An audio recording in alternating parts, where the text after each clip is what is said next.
आपने कभी गौर किया है कि जब आप खुश हों तो सारी दुनिया खुश लगती है और जब आप उदास हों तो हर चीज़ उदास नज़र आती है।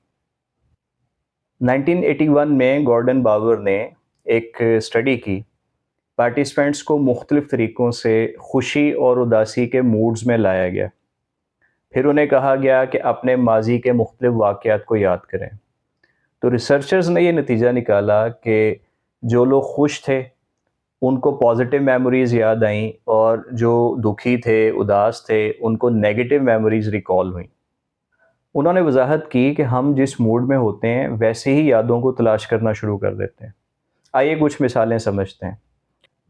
आप एग्ज़ाम में फ़ेल हो गए, आपको याद आना शुरू हो जाएगा कि आप पहले भी एक बार एग्ज़ाम में फ़ेल हुए थे, या आपकी दोस्ती ख़त्म हो गई थी, आपकी कोई ऑफ़र रिजेक्ट कर दी गई थी।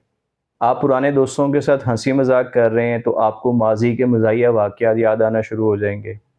या आपको प्रमोशन मिली, तो आपको अपनी प्रीवियस अचीवमेंट्स याद आना शुरू हो जाएँगी।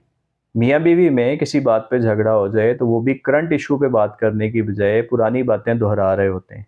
पिछली बार भी तुमने ये कहा था, तुमने ऐसा किया, तुमने वैसा किया। इसलिए अगर सब कुछ बुरा लगने लगे ना, तो इसका ये मतलब नहीं है कि ज़िंदगी ही खराब हो गई। हो सकता है आपका उस दिन का मूड सिर्फ़ बुरी यादों का दरवाज़ा खोल रहा हो।